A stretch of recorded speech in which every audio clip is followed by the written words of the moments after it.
What up, people? Riding and ranting. Uh, it's been an interesting week.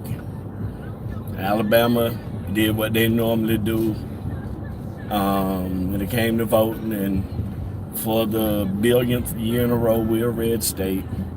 Um, just what it is here. We have some big changes here in Jefferson County, where I stay.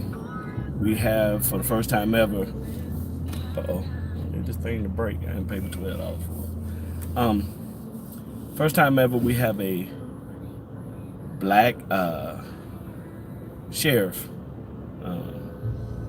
head of the sheriff department, and we have a black district attorney.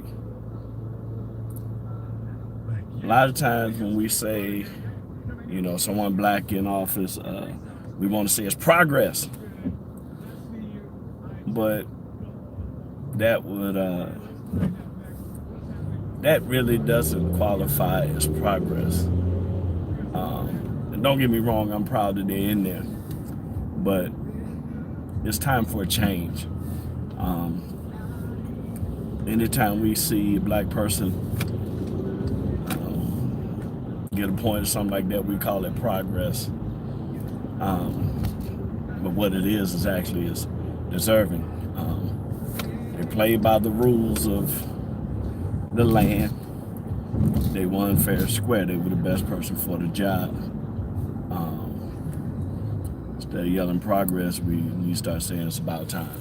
So apparently this ain't gonna work. But like I said, I didn't pay but $12 for it, so it get what you pay for. So I guess the weight of the phone is making it dip down. But anyway, and then much as we want to complain about Alabama and it being a red state, I look at this mess that happened in Florida and Georgia, states that were setting up for shenanigans, to keep it PG. You saw for months how things were gonna go regardless of the vote. You saw how they were acting, how people were lining up, how things were setting in motion, and to make sure that the powers that be stayed in office, they pull some shenanigans. They I don't know what's going on with this thing. Anyway, they decided they didn't want some votes to be counted. Now, I said earlier today, we can't say 100% that every one of those votes were going to be Democratic.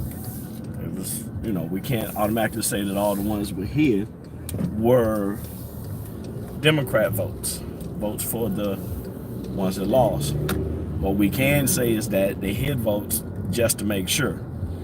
So once they got to a certain point, they started hiding ballots to make sure that things were as they wanted them, to avoid runoffs and possibly to avoid losing outright. And it's a mess. We talk about democracy and fairness and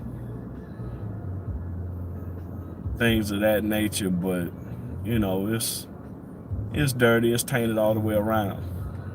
And because of Georgia's own law, they allow the person that's running for the office to be the same one that's over the voting process, which I think is absolutely ridiculous. And they said, well, Georgia law doesn't prevent it.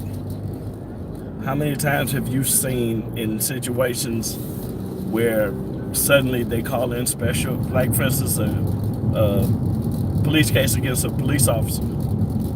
A court case against a police officer where they call in special prosecution or special investigators. So you're saying that in this situation you couldn't have done that? They didn't allow it because they didn't want everybody's voices to be heard. There's still no guarantee that who won wouldn't have won without perceived cheating. but at least be fair about it. And then you always want to play the blame game and blaming the media. This is false hope, false news, fake news. These people are against us, so you can't trust the media. Well, where else we gonna get our information from? Am I supposed to call the president up directly, ask him what's going on? Can't talk to the press secretary. So where do you get your information from? Seriously.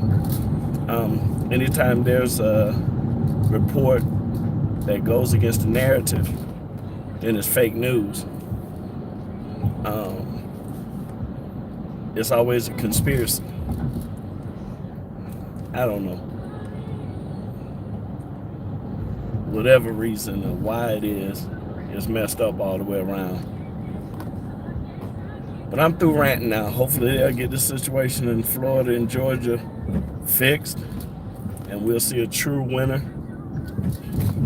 And we'll see some true change in those counties that have those suspect voting processes. Maybe even somebody going to jail before they stop doing what they're doing. But that's my time today. Y'all have a good weekend. Deuces.